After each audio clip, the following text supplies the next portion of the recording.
आज हम एक विधानसभा क्षेत्र की नब्ज टटोलेंगे। उत्तर प्रदेश का भरथना। देखिए, ये कोई चुनावी हार जीत का हिसाब किताब नहीं है। ये एक ब्लूप्रिंट है, एक नक्शा जो ये दिखाता है कि आंकड़े, लोगों का सम्मान और असली गवर्नेंस, ये सब धागे आपस में कैसे जुड़े हुए हैं। तो चलिए इस कहानी को परत दर परत समझते हैं।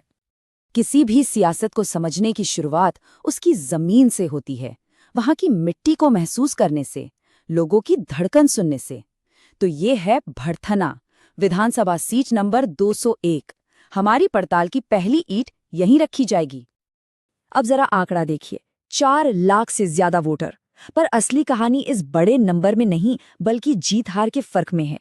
फैसला अक्सर कुछ हजार वोटों पर आकर टिक जाता है। मतलब यहाँ हर एक वोट मायने रखता है, हर आवाज की अपनी एक कहानी है, अपनी कीमत है। तो सवाल ये उठता है कि ऐसी जगह की तकदीर लिखता कौन है? क्या कोई एक चेहरा, या चुनाव से पहले का कोई लुभावना वादा, या फिर वो पूरा का पूरा सिस्टम जो पर्दे के पीछे से सारे समीकरण सेट करता है? हमारा ध्यान किसी चेहरे पर नहीं, बल्कि इसी सिस्टम को समझने पर होगा।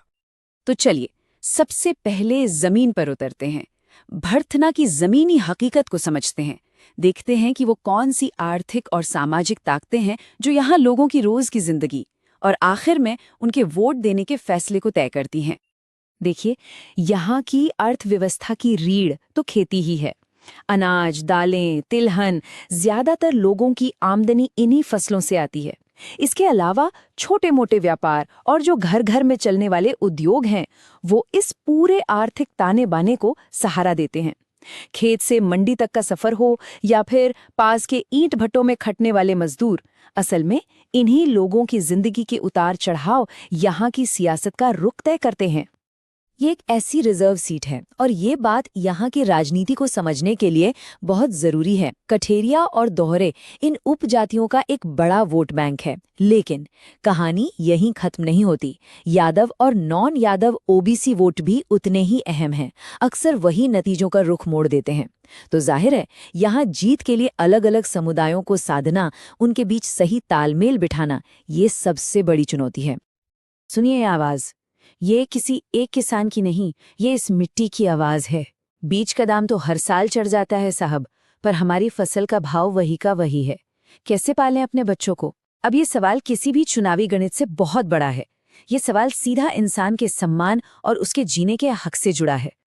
तो जब हम लोगों की शिकायतें सुनते हैं तो एक साफ तस्वीर उभरती है। सारी परेशानियां 2 बड़ी बातों के इर्द गिर्द घूमती हैं।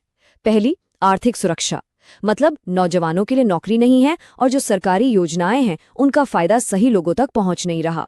और दूसरी, बेसिक सुविधाओं की कमी, टूटी फूटी सड़कें, बिजली की कटौती और ऐसे स्कूल अस्पताल जहां स्टाफ ही पूरा नहीं।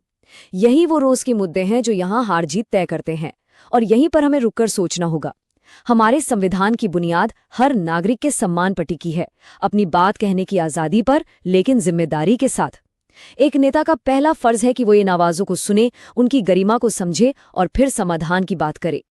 अच्छा, तो हमने जमीनी हकीकत तो समझ ली। अब देखते हैं कि इन शिकायतों का असर चुनावी नतीजों पर कैसे पड़ता है। चलिए अब आंकड़ों की दुनिया में चलते हैं और देखते हैं कि वो क्या कहानी सुनाते हैं। साल 2022, भरथना में कुल वोटर थे 4,07,642। ये सिर्फ एक नंबर नहीं है, ये 4 लाख से ज्यादा उम्मीदें हैं, 4 लाख से ज्यादा जिम्मेदारियां। आप 2022 के नतीजों पर नजर डालिए। समाजवादी पार्टी 42%, बीजेपी लगभग 39% और बीएसपी 15%। आंकड़े साफ साफ बता रहे हैं कि मुकाबला एकदम कांटे का था। जीतने और हारने वाले के बीच सिर्फ 3% का अंतर। और अगर वोटों में देखें तो ये फासला कितना था? महज 7,559 वोट। बस यही है पहला और सबसे बड़ा सिग्नल। ये सीट किसी की बपौती नहीं है। यहाँ कोई भी ये मानकर नहीं बैठ सकता कि जीत तो पक्की है। ये वो सीट है जहाँ जरा सी गलती हुई नहीं कि खेल हाथ से गया। अब दूसरा बड़ा सिग्नल पकड़िए, बीएसपी का वोट शेयर। 2017 में ये 27% था, जो 2022 में गिरकर सिर्फ 15% रह गया। अब ये जो 12% वोट हैं, ये हवा में तो नहीं गए, इनका बंटवारा हुआ। तो सवाल ये है कि ये वोट गए कहाँ? क्या ये सपा के साथ गए या फिर बीजेपी इस वोट बैंक में सेंध लगाने में कामयाब रही? इस पहेली को सुलझाना ही 2022 के नतीजों को समझने की चाबी है। अगर हम पिछले कुछ चुनावों का ट्रेंड देखें तो एक ही कहानी सामने आती है। ये एक क्लासिक स्विंग सीट है, कभी सपा तो कभी बीजेपी, यहीं झूलती रहती है। एक और दिलचस्प बात, वोटिंग परसेंट लगभग एक जैसा रहता है। इसका मतलब वोटर वोट डालने तो आता है, लेकिन हर बार उसका फैसला बदल जाता है। साफ है कि एक बड़ा तबका किसी भी पार्टी का बंधुआ वोटर नहीं है। वो हर चुनाव में अपने नफे नुकसान का हिसाब करता है और इसी वजह से ये सीट हमेशा इतनी दिलचस्प बनी रहती है। तो अब तक हमने देखा कि क्या हुआ, नंबर्स क्या कहते हैं। अब जरा गहराई में उतरते हैं और ये समझने की कोशिश करते हैं कि ऐसा क्यों हुआ। उन सिस्टम्स को डिकोड करते हैं जो इन नतीजों के पीछे काम कर रहे थे। देखिए, किसी भी वोटर का फैसला दो तरह की ताकतों पर निर्भर करता है। एक होती हैं अंदरूनी ताकतें, मतलब लोकल मुद्दे जैसे खेती की परेशानी, नौकरी की किल्लत, और दूसरी होती हैं बाहरी ताकतें, मतलब देश के बड़े मुद्दे जैसे महंगाई हो गई या फिर केंद्र सरकार की कोई बड़ी स्कीम। भर्थना की सियासत असल में इन्हीं अंदरूनी और बाहरी ताकतों की खींचतान का मैदान है। अगर हम मौजूदा पार्टी की ताकत की बात करें तो वो है उनका वफादार कैडर और मुलायम सिंह यादव के वक्त से बना एक मजबूत पार्टी ब्रांड। ये वो जमीनी पकड़ है जो हर हाल में पार्टी के साथ खड़ी रहती है। लेकिन कमजोरियां भी नजरअंदाज नहीं की जा सकती। पहली, जीत का अंतर बहुत कम है, मतलब आराम से बैठने का तो सवाल ही नहीं उठता। दूसरी, पार्टी का मैसेज वोटरों तक साफ साफ नहीं पहुंचता, जिससे कंफ्यूजन होता है। और सबसे बड़ी बात, वोटरों का एक बड़ा हिस्सा पार्टी से कटा हुआ महसूस करता है। वो जुड़ाव महसूस नहीं कर पा रहा, और ये वो दरारें हैं जो कभी भी बड़ी मुसीबत बन सकती हैं। तो फिर मौके कहाँ हैं?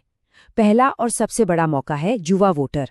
लगभग 30% वोटर 35 साल से कम के हैं और वो बदलाव चाहते हैं। दूसरा, केंद्र सरकार के खिलाफ जो एक माहौल बन रहा है, उसका फायदा उठाया जा सकता है। और तीसरा, सही पार्टियों के साथ गठबंधन करके बिखरे हुए वोटों को एक किया जा सकता है। ये जीत के 3 रास्ते हो सकते हैं। और खतरे भी कम नहीं है। विपक्ष के पास संसाधन बहुत ज्यादा हैं। फिर डबल इंजन सरकार का नैरेटिव है जो बहुत असरदार है। और तीसरा, वोटों का ध्रुवीकरण करने की उनकी ताकत जो असली मुद्दों से ध्यान भटका सकती है। ये एक बहुत बड़ी और बहुत गंभीर चुनौती है। तो ये तो हो गई पूरी डायग्नोसिस, बीमारी की जड़ तक हम पहुंच गए। अब बात करते हैं इलाज की।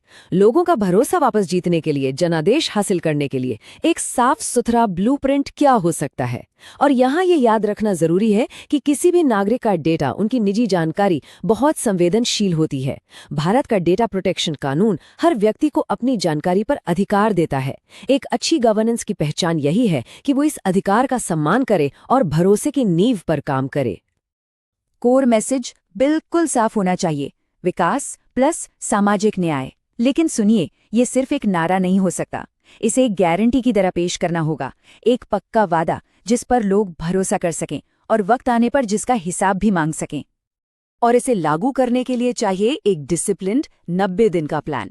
4 स्टेप्स। स्टेप 1, पहले 30 दिन सिर्फ सुनना, बोलना नहीं, लोगों के बीच जाकर उनकी तकलीफों को समझना। स्टेप 2, अगले 30 दिन नैरेटिव बनाना, उन तकलीफों को एक मजबूत कहानी में पिरोना। स्टेप 3, उसके बाद के 15 दिन जमीन पर उतरना, उस कहानी को हर गली हर मोहल्ले तक ले जाना।